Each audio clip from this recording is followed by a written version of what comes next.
Hey folks, welcome back to another episode of the Brand Builder Show. And if you've ever wondered about how to sell your product with shopping, live shopping, social commerce, then this is the episode for you. We're going to talk TikTok shop, selling on social media, all that good stuff and more coming up. And to do that, we brought two geniuses in the space. We got Stu and Hannah on the show today. Stu is a longtime friend and collaborator. We worked together on a number of things, and really good to have you back on the show, Stu, and great to have you on the show today, Hannah. Thanks for joining us. Good morning, Ben. Good to see you again. You are, we've had a good couple of years of working together on a few different things, and you've helped us out with a load of different fulfillment things and warehousing and all that kind of stuff. But this is a sort of a bit of a new move in the last sort of season into online. I keep saying online shopping. Of course, it's online shopping, but live shopping, social commerce, and but I'm super green on the topic. I don't really know much about it. I haven't given the time that it probably deserves in terms of research, looking into it. And so I'm going to treat this episode as a bit of a fact-finding mission for myself to learn more about it. But before we get into all of those questions to learn what it is, Stu, Hannah, why don't you just give us a bit of an intro, tell us about yourselves, what you've been up to in recent years, and then we'll dive into the questions. Yeah, I'm happy to go first, Hannah. So, Stu Conroy, I'm a director at Highlands, which is an agency that specialises in marketing and sales, helping brands navigate different territories, different platforms. I was a seller for 18 years, so I sat at the other side of the table trying to work all this stuff out as a brand. And yeah, I started selling on Amazon, 20 years ago. Wow. And we'll get into it, but I think there's a lot of similarities with what's happening on platforms, particularly like TikTok Shop. And the opportunities, particularly for small businesses. I think big businesses will get into TikTok Shop far quicker than they maybe did with Amazon. But yeah, I'm happy to share what's happening and how we got into it, and that it's actually quite simple for brands if they focus some energy on it. Sounds good, man. Selling on Amazon 20 years ago. I'm not even sure Jeff was selling on Amazon 20 years ago. That is real original.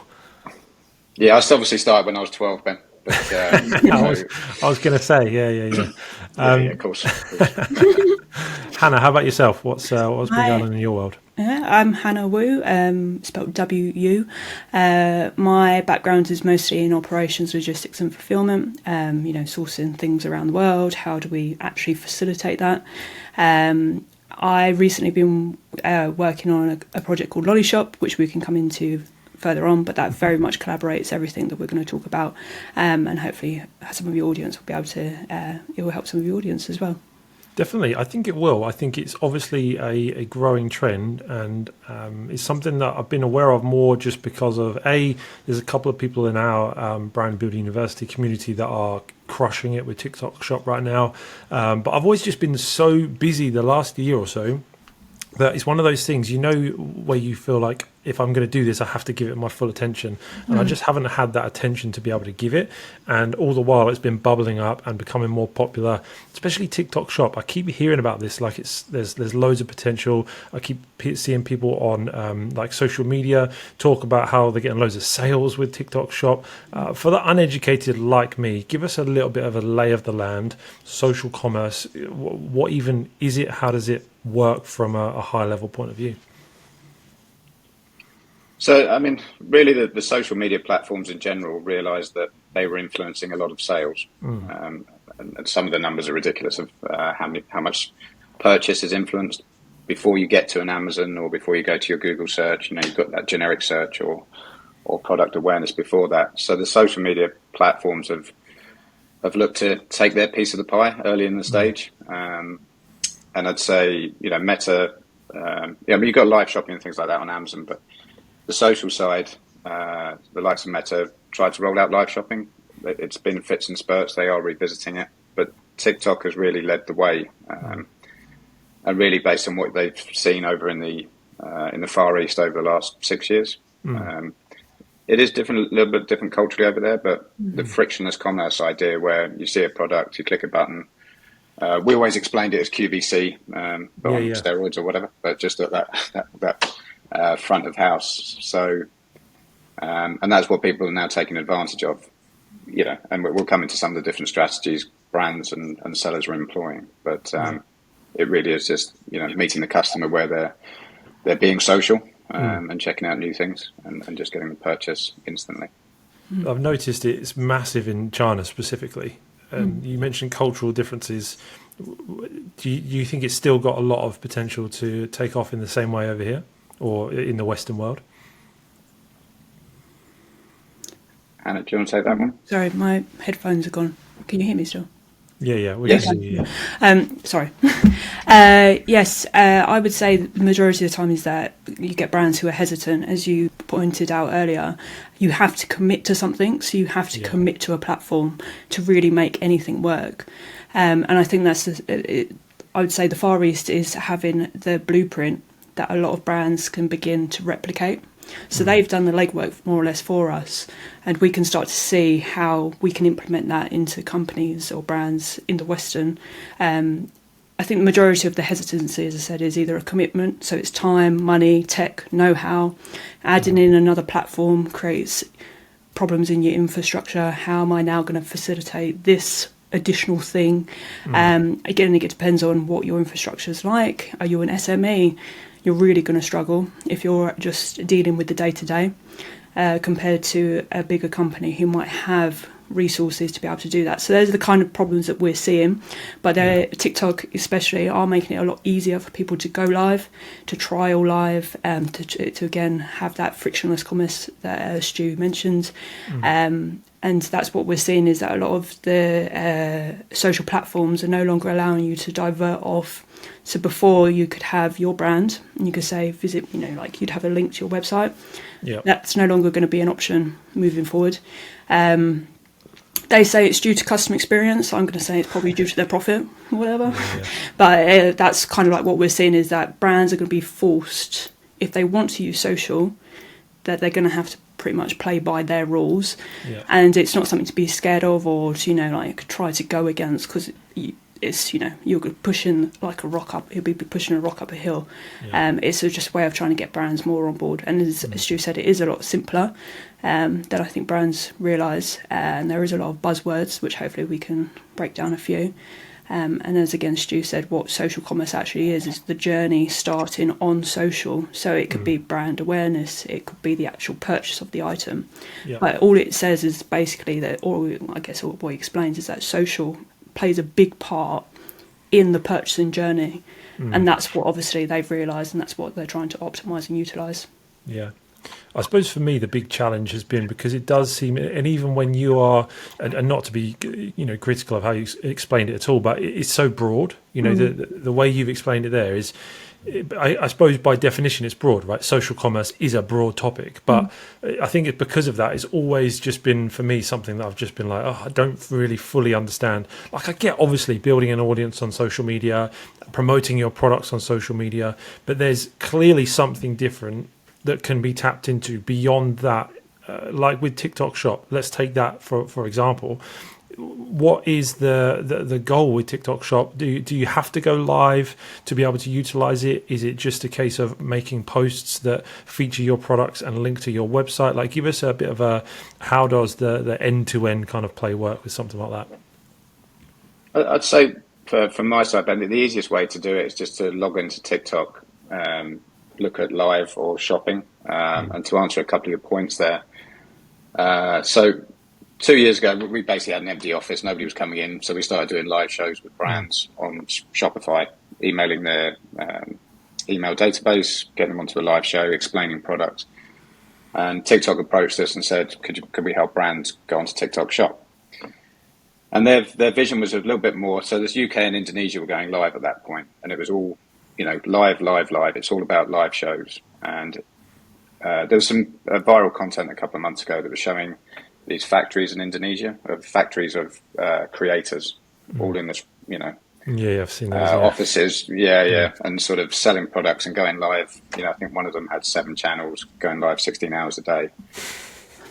In the West, it's been a little bit different. Obviously, it's launched in the US now as well. And you can leverage the different elements of it depending on, your time, what other platforms you're selling on, and your, like Hannah alluded to, the time you have for it. So you can, once your products are loaded, you can work with other creators it's more that IKEA model. They go and do the work for you. You pay them a fee. Obviously you're going to save costs the more you do yourself, but have you got the time to do it? So, and the other side of that is videos and ads as well. So once the products are on there, it's sharing those with wider audiences. So I get that it's broad, but the first step is really getting the products on there, and then you can explore all these different possibilities with the creator marketplace on the back of TikTok. And Hannah, how does that work? I get my products loaded up onto TikTok, and then creators can come and choose to work with me for a commission. Is that kind of how it works? So TikTok have created an affiliate program, so it's all managed through the back end of their panel. So that actually kind of simplifies the process of how traditionally people would approach influencers or create those partnerships. So they again have created that instant connection. What we've noticed is they've kind of thought about all parts of the entire process for brands and are making it as simple as possible. It is all quite new, so there are some things that probably will change quite quickly if it doesn't work in principle. But again, they've created a fulfillment option as well. So yeah, they've really thought about the entire cycle for brands to be able to utilise all the options available. When someone buys a product, are they checking out then on TikTok? Yes, yeah. And TikTok are processing the payment, sending you a payout. Yep. So there's connectors where you can integrate it into your own shop. So again, you don't have to particularly have multiple panels to be able to manage. So there are options in regards to how you have the data feeds and whatnot. Yeah. As I said, I think the reason why most people are probably a bit hesitant is, again, it's the commitment of knowing what to do, how to do it. Is it going to pay off? Yeah. But as we see, TikTok is fantastic for discoverability. For any brand, I guess that's the main agenda really, is discoverability. And really what we think is that going forward, companies or brands need to have that omni-channel approach. Sure. You can't just sell on your website now. You've got to be on various platforms, promoting yourself, pumping out content, working with collaborators and influencers, that whole cycle. That's kind of what I would say I see that most brands are the direction they need to go in. For the brands that you work with, Stu, are they able to trial this with a minimal commitment? Do you have to send loads of, you talked about TikTok fulfilling products. Do they have to send loads of products to a fulfillment center like maybe you would with Amazon? Or can you make sales and fulfill it from elsewhere so you can start with a low commitment? How does that side of it work? Yeah, you can. I mean, TikTok are pushing the fulfilled by TikTok approach. At the moment, there's no algorithmic benefit like you would get with Prime. I think visually you'll start to see the benefit because it's then they'll put that stamp saying next day delivery by those products that are in the TikTok warehouse. Our advice to clients is leverage the best of that. There's some good incentives to jump into fulfilled by TikTok at the moment. But we also work with integrated warehouses where you have a 3PL backup because it's discoverability, and I'm sure you've seen the stories, Ben, where some of these products go viral. I was with a client a couple of weeks ago. They woke up to 3,000 orders that they kind of weren't expecting because a creator did some work, and it's sort of so if you've got 1,000 in the TikTok warehouse, then you've got to get those backup solutions, which is where we work with clients. And on example of another client, they're not selling on any other platforms. They've committed purely to TikTok, and our work has kind of been reduced on that. So we've trained them, we've got them used to the platform. They're going live 3 hours a day, 4 to 5 times a week, and that really helps the algorithm. So although we're not seeing live take off as much as it has in the Far East at the moment, for those brands that are committing to it, they're really getting that benefit of more views and more shares. And but not everybody can commit 3 hours a day or a team to 3 hours a day to do live selling, but that's where it's at the moment. Is there an integration needed for a website? Do you need to have a website? Can you have, if you want to transact through the website? What's the dynamic there? You can, I guess it just depends on what you have. You can have your own Shopify, I think eCommerce, all the standard kind of platforms. You can get an integration into TikTok, so the data feeds would go back and forth. So, or you could just go natively on TikTok. Yeah. Okay. And then my suppose, concern or limitation maybe for a lot of people in our world at least would be, well, I don't necessarily want to be the face of my brand or making TikToks all day long, creating all this content. The creator platform of TikTok, does that sort of take away some of that? Can you give it to them to create the content? You just give them the product and they create the content for you? How does that dynamic work? Yeah, very much so. So, to break it down, we kind of meet three types of founders. So those that love talking to the camera all day, every day, and then the second type is those that like to answer questions about their product. Might not be, so forthcoming and giving information, but happy to share in a Q&A type style. And then you've got the third founder who just doesn't want to be anywhere near it. They love their products. They're hugely knowledgeable about their sector. They've done all the data analysis and stuff, but they just don't like doing, face to camera sort of stuff. So again, the cheapest way is to go on, talk about your products or talk about other products. And as you go through, you're just going to be submitting or losing a little bit of margin to those people that are helping you build the brand, which isn't a problem. And again, time is everything. So if you can get other people talking about your products, they're building their audiences. And we've seen the sort of creator fees change a little bit, where it's like, give me £20,000, I'll talk about your product. It's like now this affiliate scheme makes more sense for brands and for creators. They can choose products they really want to talk about and get revenue from it. What kind of percentages is normal? Depending on the sector, so we've seen anything from 2% to 30%. Okay. Depending on the strategy, and if it's fashion, beauty, obviously there tends to be more margin. In tech, you're never going to be giving away 30%. So, in simple terms, I think creators want products that sell, and that makes it easier. And if they're passionate about it, but it makes it easier to get them on board pushing your product. Yeah, and you as a brand owner would define how much you're willing to give as a percentage, and then creators can then come through and choose from the different offers that are available. Is that kind of how it works? Yeah, I think with an influencer, you'd probably want to be looking for a long-term relationship as well. Yeah. It's not just going to be, can you just promote my product? What you generally do, reach out to an influencer or someone on the affiliate scheme, and you would send them a sample, or they might already have your brand and already be kind of like a indirect brand ambassador for that product. You'd negotiate your fees, and then you'd want to look to have a long-term relationship rather than just, can you do this one video for me?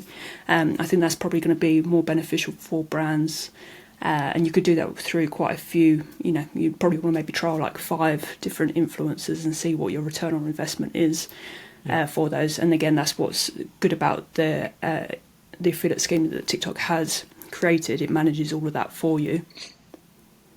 Yeah, good, okay. And then when someone, say an influencer, is making content about your product, they just I told you I was going to ask them some basic questions, right? But they just tag the product, and then you can click through to the product and see the product description on TikTok, buy it there. Because you mentioned about website links being removed or not as effective even. Is that kind of how it works with the straight link through to the product?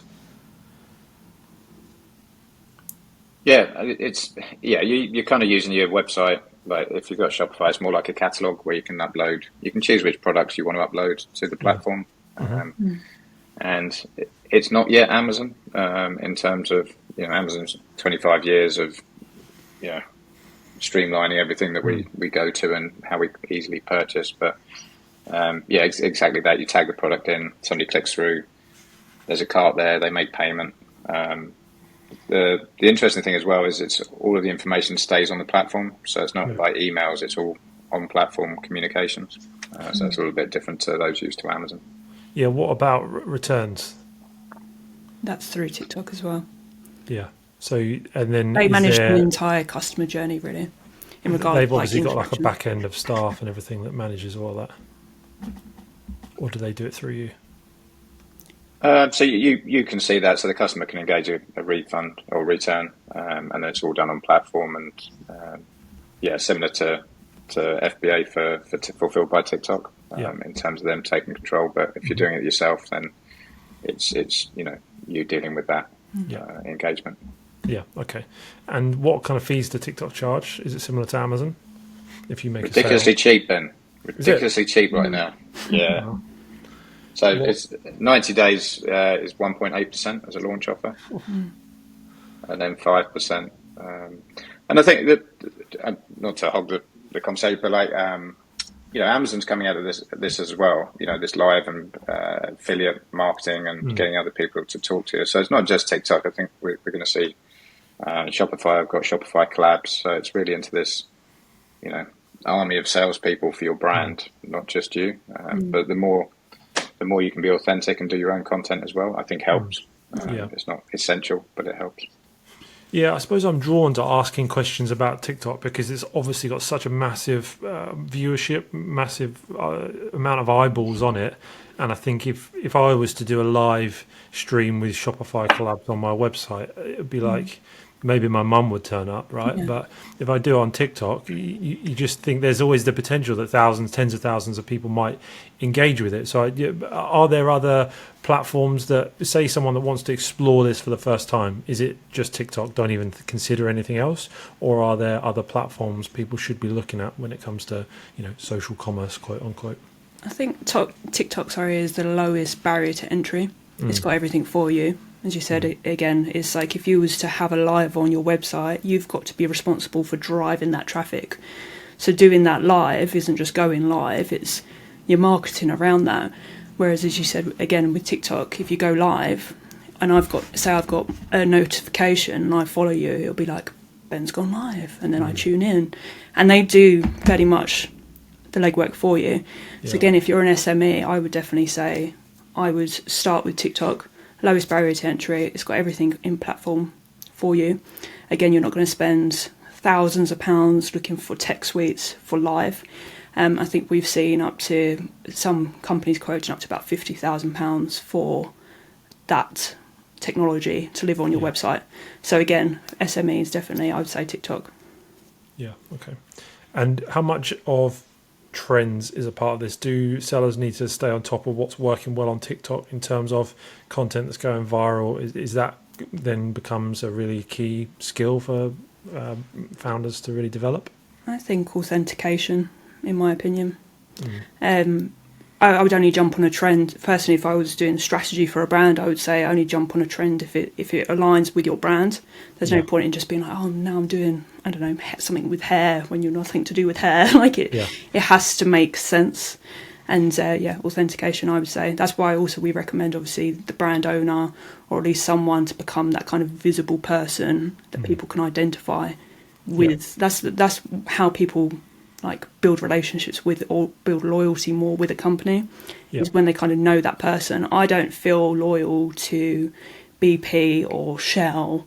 I'm going because of the price or where it is convenient. Whereas, if it's a company that I do feel loyal to, I feel like I know them a bit more. And that's normally because it's more of a personal relationship or I know the face of the person. Yeah. In regards, it just depends on the brand itself, I guess. Yeah. So I've got a brand that I'm sort of in the process of working on and in my spare time, whatever that is. So it's going slowly, but I will get there. And I've been looking at TikTok for it. I kind of have wanted to avoid it because I don't like really, getting on social media and being the face of stuff. But I feel like I probably will need to for this one. So from my perspective, say, for example, Stu, I'm a new client coming to you. I want to really make social commerce, TikTok, a real core part of what I'm doing. How much do I need to be looking at just normal social media content on TikTok? How much should I be looking at live? How much of a portion is live in the whole dynamic of what you do with your successful clients? As I say, I mean, we've got some clients that have just fully committed to live, but I'd say I'd recommend just starting with the creative platform and doing your own content. And if you'll be fine in front of camera, Ben. But that would be the starting point, and then leverage that before you jump into live. I think, I 100% believe that live, if you're doing live consistently, you'll have a faster growth. But I understand that not everybody's got the time to do that. But yeah, it's a mix really on what brands are focusing on, and some brands that we work with are a little bit more conscious of like having creators say the wrong thing about their brand, or so they get a bit more selective. They can control it with video. With live, it's like they can say anything. So it's understanding those bits, but also like what Hannah's built with Lollishop is that community piece, and small brands in particular helping each other.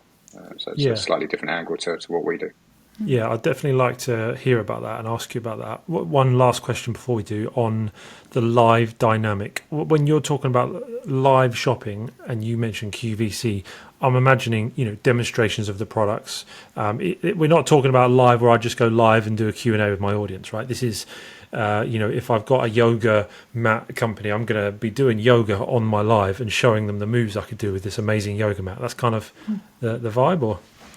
Yeah, 100%. And I think, when we were doing the original shows on Shopify with beauty brands, to give you an idea, the average viewing time was around 19 to 20 minutes. Okay.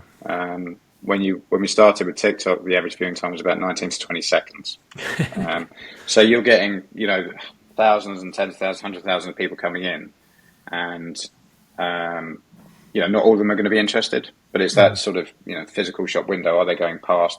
Are you capturing them? So, it's if you can entertain and educate about how to use that product, you're going to get those people that want that yoga mat right there, right now, and they're going to stop, listen, hear why they should buy that yoga mat, and then it's an instant purchase. And with the logistics all tied up, they're getting it in 1 to 2 days from that impulse purchase.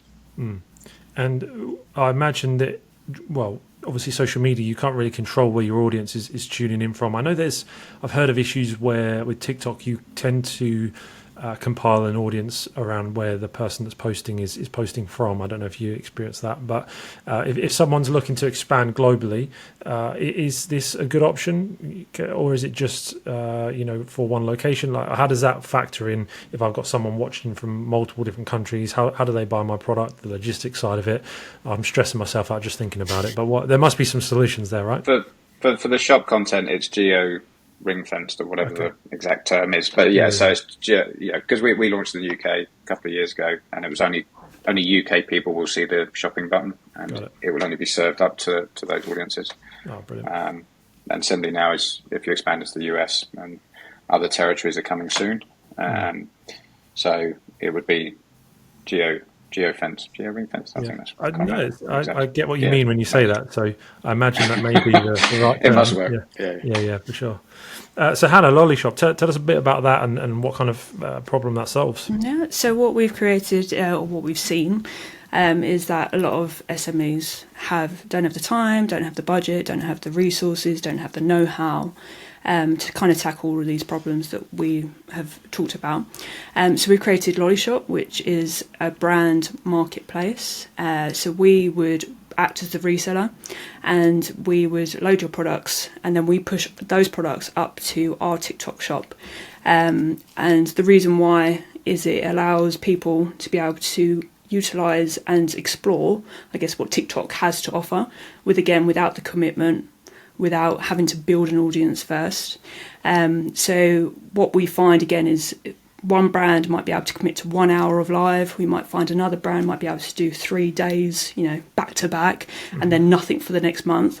But collaboratively, that really helps the algorithm, because TikTok sees that as, we're consistently going live. So collaboratively, brands help each other grow.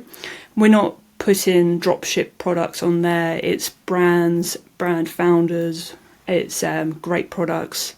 And what we've seen is that it's a start and entry, more or less, for brands to be able to quickly go on to live onto TikTok shop. And as I said, just like optimize and see what that platform actually can do for their brand. They might work with that strategically in their own TikTok shop, or they might get to a point where they don't need us anymore. The model we've created, again, is what we believe is very fair. It's a pay-as-you-grow model, so we're not asking for agency fees or anything like that. So for a brand, it's all about collaboratively helping each other grow. As I said, it's not open to everyone. It's great products, great brands. Yeah, awesome. And where can people find more out about that? So it is lollyshoplive.com. So we done proof of concept last year, and we know it works. And at the moment, we're just in the process of onboarding brands at the moment, and we're due to be going live, especially before the big buying season, which is just around the corner. Yeah, it certainly is getting close now. I feel like we've kind of covered such a broad range of topics today, and you can probably tell that I don't know much about this because I'm like randomly plucking these things out that I really am just keen to know, just to give that foundational knowledge, really, as it's something that I think every e-commerce seller really should be exploring and aware of, and keeping their finger on the pulse.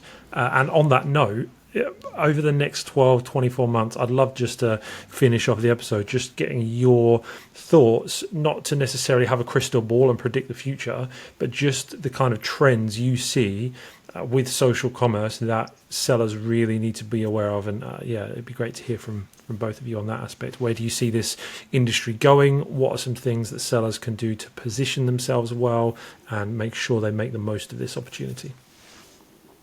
Stu first.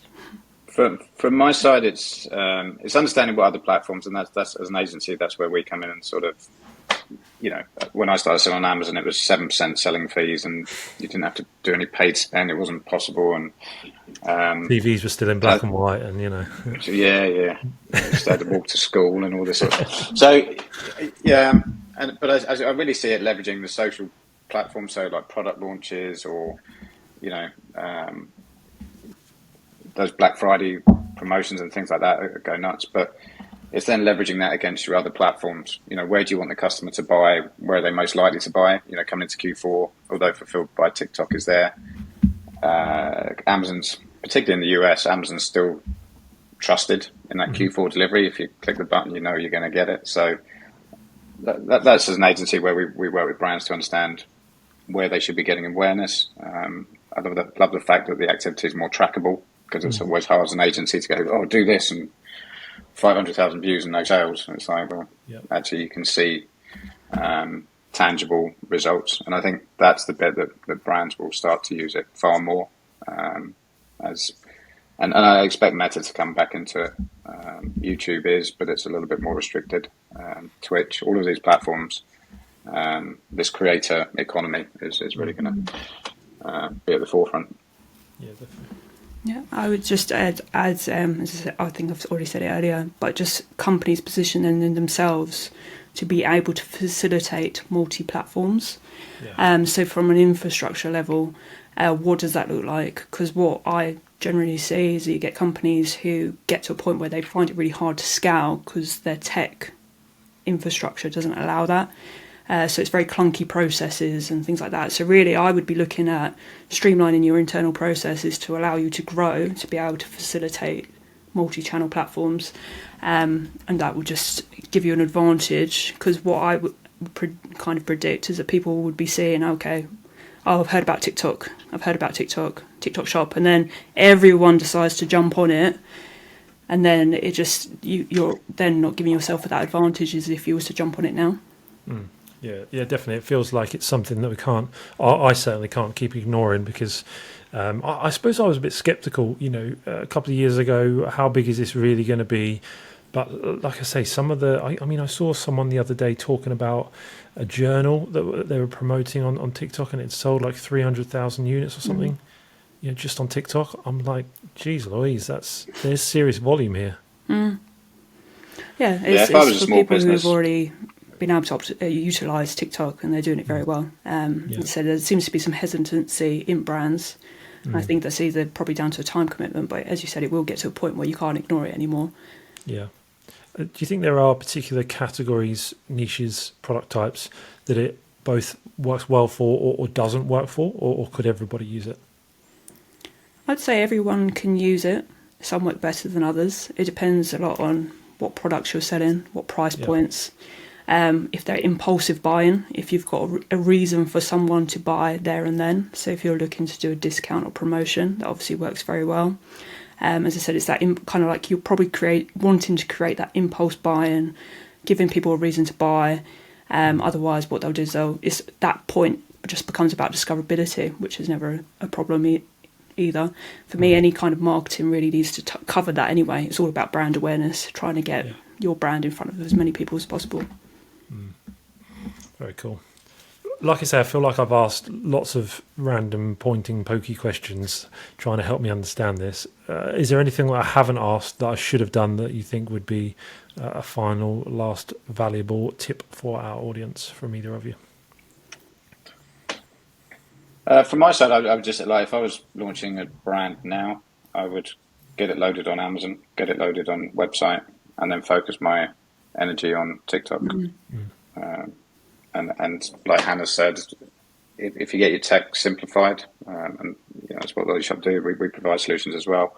That to me is the launch strategy, because there's so many incentives for TikTok as well at the moment. So take advantage of those. It won't be there forever.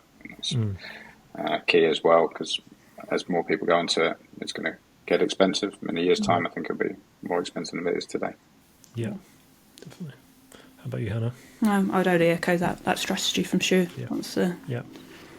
I think it would be well worth, 6 to 12 months' time maybe, is doing another, like a follow-up episode and maybe doing a deep dive into TikTok specifically, or because I feel like we've kind of, like I say, we've been at the 30,000 foot kind of bird's eye view of how it all works, but it would be good to deep dive into it another time, because there is a lot of potential here, isn't there? And it's exciting to imagine what could some of the brands, if they really adopted this, what they could do. Absolutely. I think if me and Hannah collaboratively work with you, Ben, on your new product launch, and we can give a live case study back to the audience in 6 months' time and show that definitely. I'm sure show what it worked, but also some of the challenges or some of the things, some of the learnings over that period. Yeah, definitely. Give me some accountability to actually make it happen, won't it? So. Yeah, exactly. Sounds good. No, yeah, honestly, that'll be good. We'll keep talking about it and keep the audience updated for sure. Guys, where can people find out more about you guys and what you do if they're interested? For me, I guess it's lollyshoplive.com, or you can come find me on LinkedIn. Those are the two main places I am. And for myself, it's thinkhighlands.com. So that loads to the different services we provide to brands, and Stuart Conroy on LinkedIn. Perfect. We'll get those linked up in the show notes and description as well. Stu, Hannah, thanks for coming on and teaching a noob how this all works. Appreciate you taking the time out, and I'm sure our audience does as well. Thanks for coming on. Thank you, Ben. Great to see you, Ben. Awesome, guys. Well, I hope you enjoyed that. As you can tell, this is pretty new to me. Maybe it is to some of you. Let's go on this journey together. I'm going to keep exploring this. A great topic to delve into, and some great resources there in Lollishop and Highlands to check out. Connect with Stu, connect with Hannah, and all that good stuff. If you've enjoyed the episode, please do give it a like, subscribe, even leave a review if you're feeling generous. And we'll see you in the next episode, same time next week. Take care.